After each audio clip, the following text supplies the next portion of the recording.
President, this year's priority theme was titled Ensuring and Strengthening Access to Justice for All Women and Girls, including by promoting inclusive and equitable legal systems, eliminating discriminatory laws, policies, and practices, and addressing structural barriers. The review theme focused on women's full and effective participation and decision-making in public life, as well as the elimination of violence for achieving gender equality and the empowerment of all women and girls.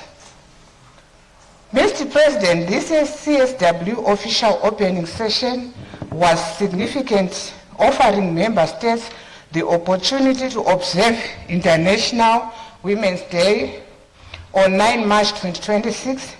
The main message from the celebrations was that member states should prioritize, respect, and protect women's and girls' rights by enacting new laws, strengthening existing ones, increasing accountability, investing in the strengthening gender institutions, and demonstrating political courage to safeguard these rights. Mr. President, on the access to justice, the convention was very clear that no country has yet achieved the full legal equality between women and men, stressing that progress depends on political will. The key message from the official opening session was that justice is a non-negotiable foundation of rights and must be accessible to all women and girls.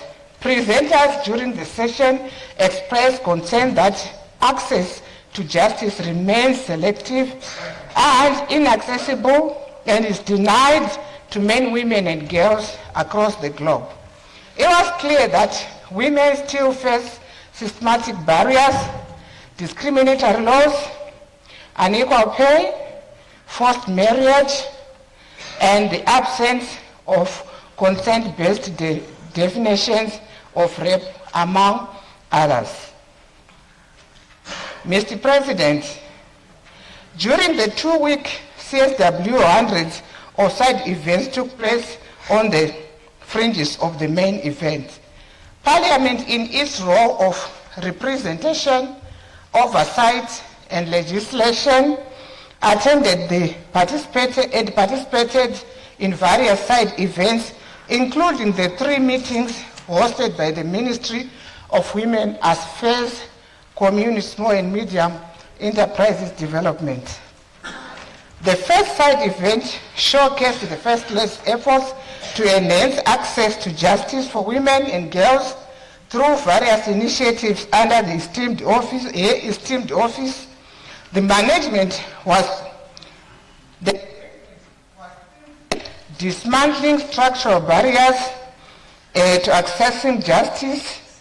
The First Lady of Zimbabwe Blueprint for Inclusive Justice. The President of the Senate, Honorable M.M. Chinomona, addressed the gathering, applauding the First Lady's great work in dismantling structural barriers affecting women and girls in Zimbabwe. The meeting highlighted how, through the Angel of Hope Foundation, the First Lady has been instrumental in implementing initiatives to dismantle structural barriers that impede women and girls in Zimbabwe from accessing justice. The second side event was hosted by the Ministry of Women Affairs, Community, Small and Medium Enterprises Development, on the topic strengthening access to victim-friendly justice services for survivors of SGBV in Zimbabwe's hard-to-reach areas. The event showcased Zimbabwe's initiatives to strengthen access to justice for women and girls in hard-to-reach areas. The side event the third one, was held jointly by the governments of Zimbabwe and Namibia, focusing on sharing experiences of what the two countries had done to address structural barriers and support women's participation in public life.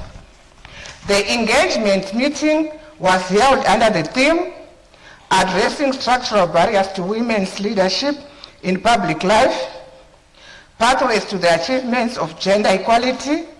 The session was clear that both Zimbabwe and Namibia had strong political will reinforced by deliberate policies to support gender equality. Mr. President, may you allow me at this juncture to turn to the key insights gathered from the CSW 70 side events. We learned 10 lessons. Lesson number 1 was on legal reform. Lesson number 1 was that legal reforms are crucial. Implementing legal reforms was highlighted as vital to advancing the gender equality agenda and helping member states build gender equal societies and expand opportunities for families. In Zimbabwe, we have made great strides in enhancing women's political participation, that is WPP. However, more reforms are still necessary to achieve gender parity. Lesson number 2 was hinged on Article 9 of the CEDAW Convention. Mr. President, discussions were centered on Article 9 of the CEDAW Convention, which guarantees women equal rights with men to acquire, change, and retain their nationality and to transmit nationality to their children without discrimination. The key highlight that came out of the discussion was that the implementation of this article remains difficult, as some countries express the reservations. Zimbabwe ratified CEDAW in 1991 without reservations, but implementation gaps still remain. While Zimbabwean men can automatically children and spouses, women face restrictions, particularly when married to foreign nationals. Lesson number 3 was a call for member states to provide gender disaggregated data to guide evidence-based policy formulation. Mr. President, most of the meetings we attended repeatedly referred to the CEDAW Convention and other international instruments, which place clear obligations on governments to collect and provide gender disaggregated data to guide evidence-based policy formulation, particularly gender responsive budgeting. However, progress on gender responsive budgeting and gender mainstreaming continues to be undermined by the invisible women phenomenon, in which data on women and girls is absent, incomplete, and inaccessible. To address this gap, countries were strongly asked to prioritize investment in national statistical systems and to strengthen data collection mechanisms, ensuring that policies are informed by accurate, inclusive, and gender-sensitive evidence. Lesson number 4 was on automation of the justice system. Mr. President, a critical question raised during the CSW session was whether automating justice, including the use of AI in the judiciary, can increase women and girls' access to justice. It was clear that AI is already embedded in main judicial systems globally, including in developing countries. While AI will shape the future of justice, access remains a minefield for women and girls because of systemic barriers. Estonia's e-justice system integrates AI for case management and document review, but safeguards ensure human oversight, preventing automated bias against vulnerable groups. Governments and the private sector were urged to ground all AI systems in human rights laws and to protect the vulnerable. Then, lesson number 5 was on the benefits of the women's quota versus gender equality law.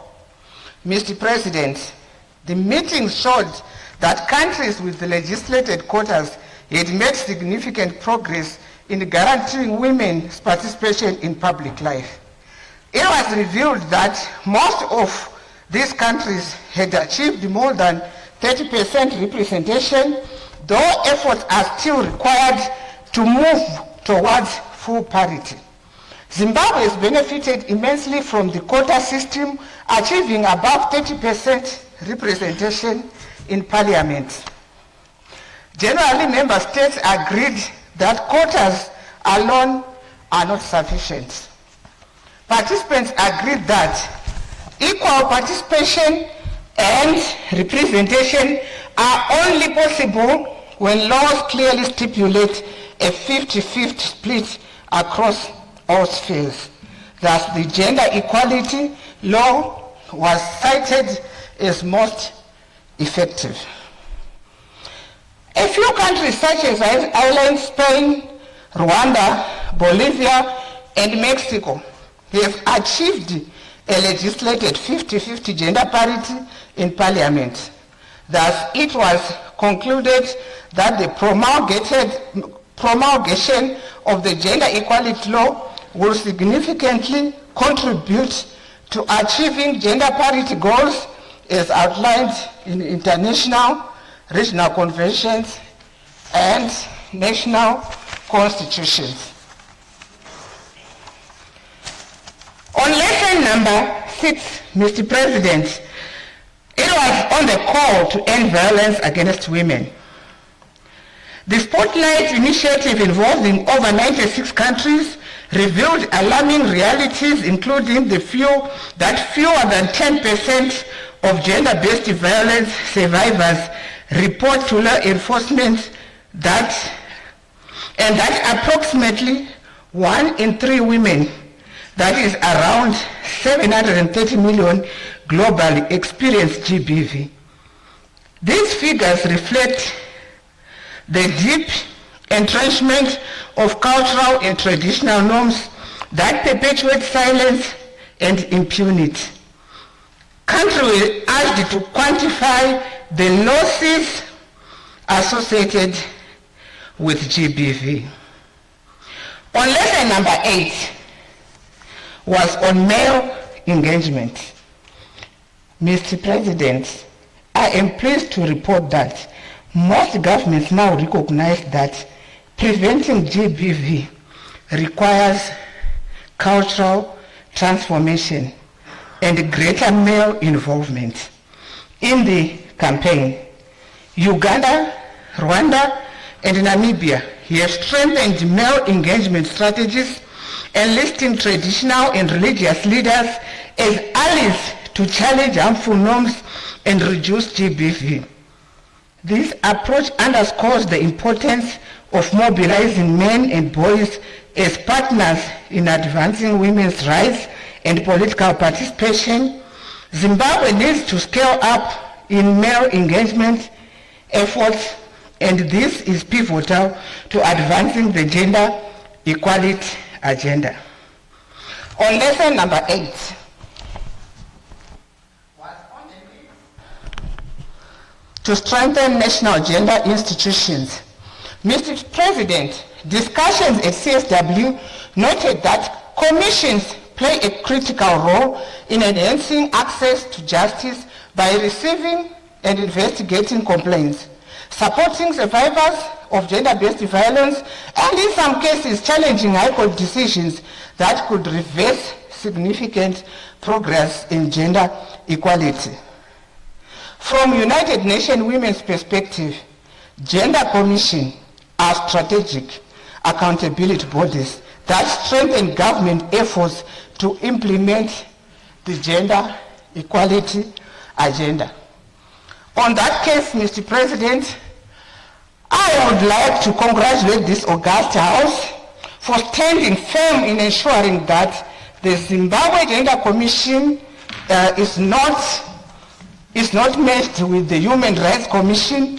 However, it is imperative that Parliament strengthens the Zimbabwe Gender Commission so that it effectively fulfills its mandate. On lesson number 9 was on the intergenerational engagement to advance young women's leadership. On this, Mr. President, the meetings underscored that intergenerational dialogue remains pivotal in preparing young women for politics. It was noted that young women's voices are indispensable to policy formulation, not only on youth-specific issues, but across the national development agenda. It was observed that globally, women's representation in parliament stands at around 27%. Yet young women account for less than 1%. Reflecting the limited opportunities available to them, participants emphasized that youth involvement must move beyond token presentation. Young women should be empowered to shape national policies and laws as future leaders. Successful models from Rwanda and Nepal demonstrate that when quotas, laws, and mentorship are combined, young women can move from the margins of student politics to the center of national decision-making. The last was number 10, the lesson that we learned on property rights and inheritance laws. Mr. President, patriarchal norms continue to bar women's access to land in both rural and urban areas. While most national laws recognize equal opportunities, practical barriers such as harmful local practices and entrenched traditional still prevent women from exercising their right to own land. Colonial legacies have further entrenched inequalities, leaving women as laborers who till the land but rarely owns it. As a result, women face a double disposition, first on the basis of gender and later upon the death of a spouse. Mr. President, in view of the lessons I have highlighted, our recommendations are as follows. First, to the Women's Parliamentary Caucus, to champion inclusive justice through parliamentary outreach programs to raise awareness on women's rights in family, property, and inheritance laws. Bullet 2, to advocate for the repeal of discriminatory laws through prioritizing and advocating for reforms in family and property rights laws in favor of women and girls in Zimbabwe. Bullet 3, to institutionalize intergenerational dialogues, mentorship, and leadership pipelines to support youth and young women leaders with transformative leadership skills. Bullet 4, to strengthen male engagement programs aimed at involving male MPs as allies in dismantling harmful norms. Bullet 5, to lobby and advocate for enactment of the gender equality law as measures to move beyond quotas and institutionalize equal opportunities and rights across all sectors of the line with section 17, 56, and 80 of the Constitution of Zimbabwe.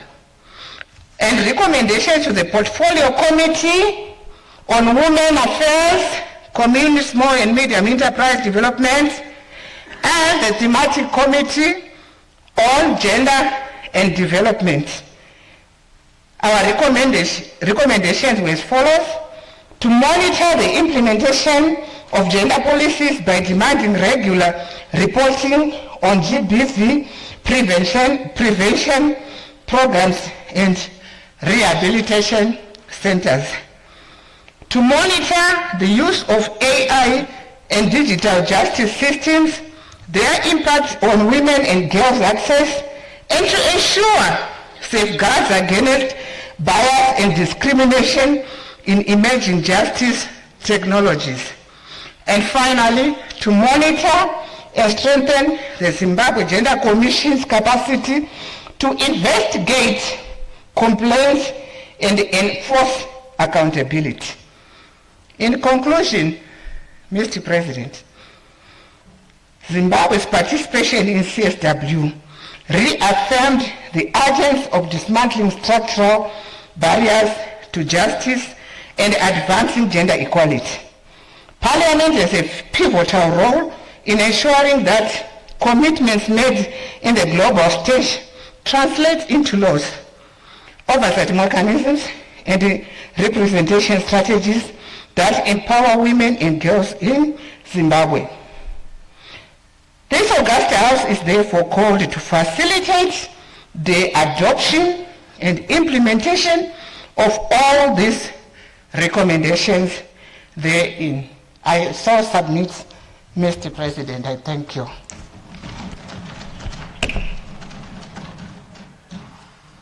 Thank you very much, Honorable Senator Mbowa.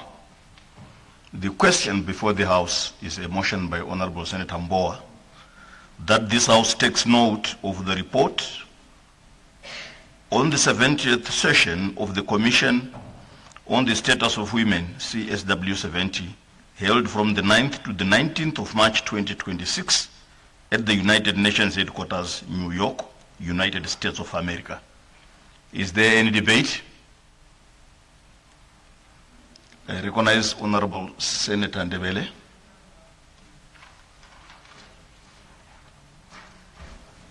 Thank you, Mr. President. I rise to second the motion tabled by the chairperson of the Women of Zimbabwe Women Parliamentary Caucus, Honorable Mbowa, on the 70th session of the Commission of the Status of Women, CSW 70, held from 9 to 19 March 2026 at the United Nations headquarters in New York City, United States of America. Mr. President, I had the privilege of representing this House at this event in my capacity as a chairperson of the Thematic Committee on Gender and Development. I can report that Zimbabwe's delegation acquitted itself with distinction, projecting our nation's voice on the global stage of gender justice with confidence and pride. Today I bring back that voice to this House so that its lessons may be translated into the laws, oversight, and institutional action that Parliament equally has the power to deliver. Mr. President, the statistics presented to the National Community Act CSW 70 demand that we reflect and act before it is too late. The Spotlight initiative operating is in more than 96 countries revealed a sobering truth that fewer than 10% of survivors of gender-based violence report to the law enforcement. Yet, despite this silence, 1 in 3 women,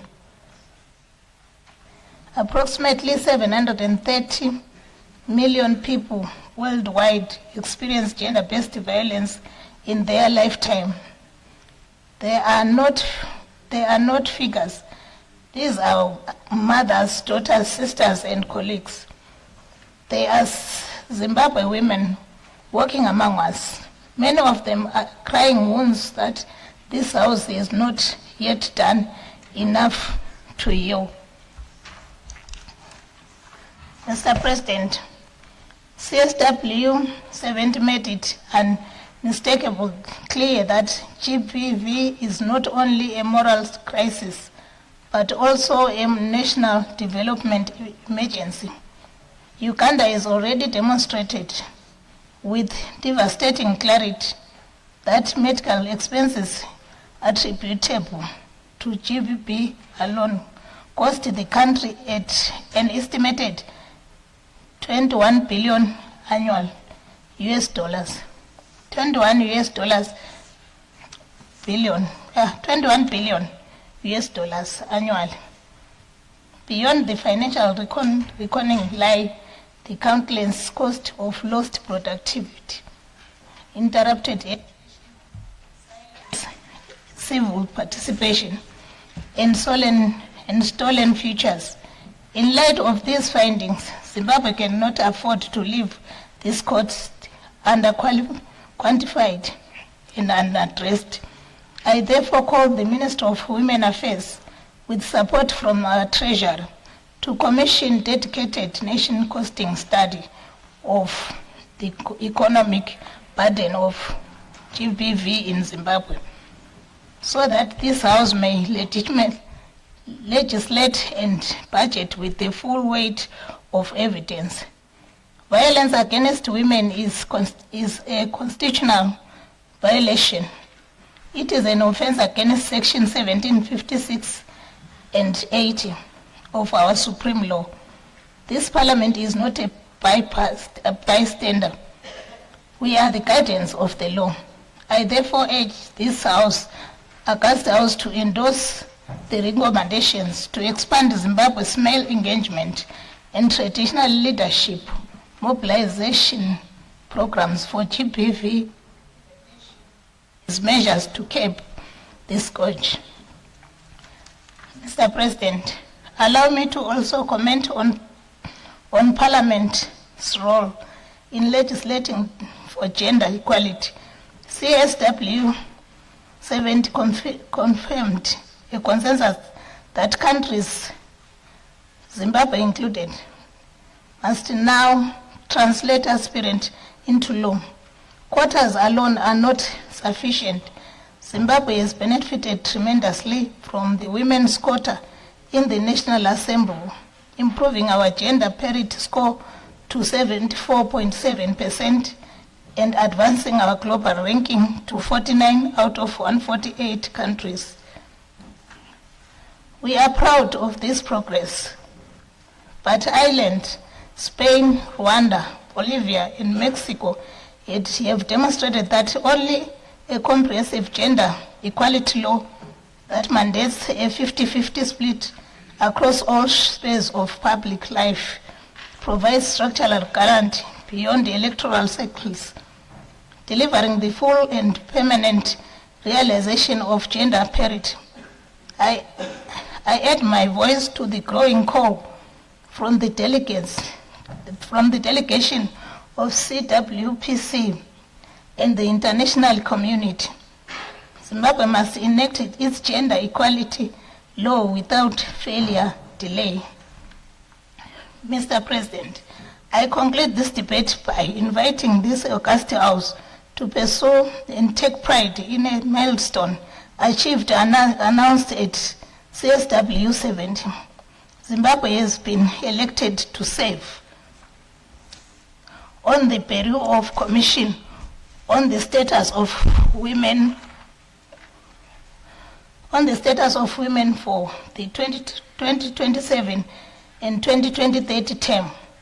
In this capacity, our esteemed Minister of Women Affairs, Monica Mtswangwa, will stand at the very heart of global gender policy making.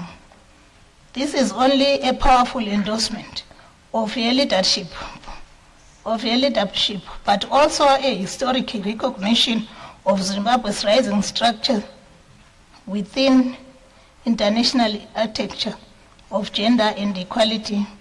Furthermore, the African Union is successful bind to host CSW 74 in 2030, a continental milestone that places Africa at the center of global gender leadership. They are not only ceremonial honors. They are mandated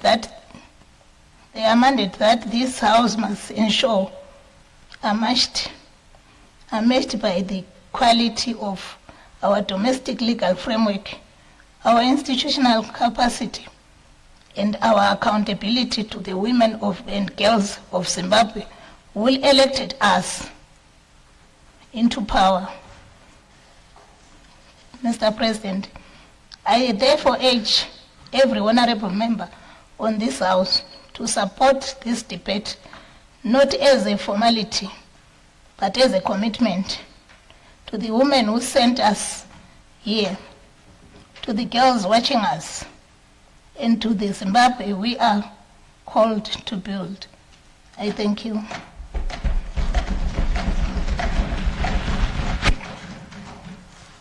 Thank you very much, Honorable Senator Ndebele, for your contribution. Is there any further debate?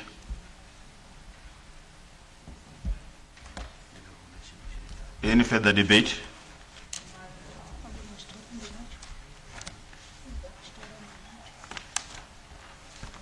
If no further debate, I recognize Honorable Minister.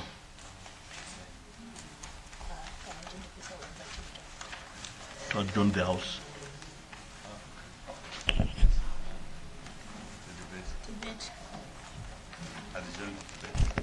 Thank you, Mr. President. Mr. President, I move that the debate do now adjourn. I beg your pardon. I recognize Honorable Senator Mbowa.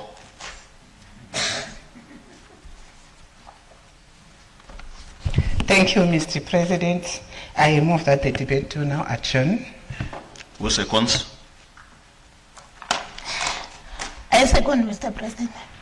I'm sorry for that, Honorable Senator Mbowa. I now recognize the Honorable Minister to adjourn the House.